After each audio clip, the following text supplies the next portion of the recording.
every 3 years, the writers and the studios negotiate a new contract about minimum payments and all sorts of technical stuff. And what it boils down to is the writers are asking for certain things and the studios aren't willing to give that. And we've reached an impasse. And so now we've all left work and we're striking currently outside of Amazon Studios.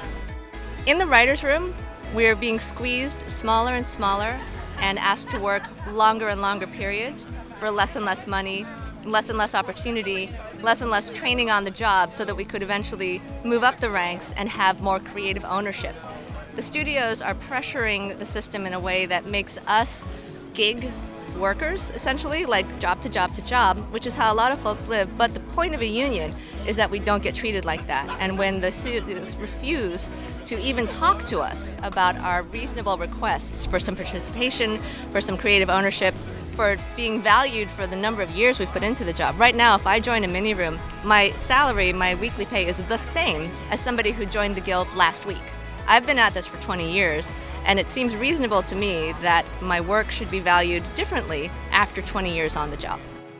Before, with network TV, when you'd write a show, you would then get residuals for that show. But since we've moved towards streaming being the main form of consumption, streaming does not have the same residuals as TV. And so you find that a lot of writers can't, make their rent, can't pay for their insurance with, the current wages right now, because streaming profits have gone up astronomically within the industry the last 5 to 10 years, whereas writers' wages have stagnated or gone down. So actually the wealth gap, from 10 years ago to now has just completely exploded and grown. It's trying to get these fees up, it's trying to get younger writers into the pipeline and having them write and produce episodes from the start of their careers so that they're in a good position to become showrunners when they eventually get that chance. It's being able to keep work consistently as a writer instead of going from show to show and gig to gig in a media environment where, increasingly the jobs are,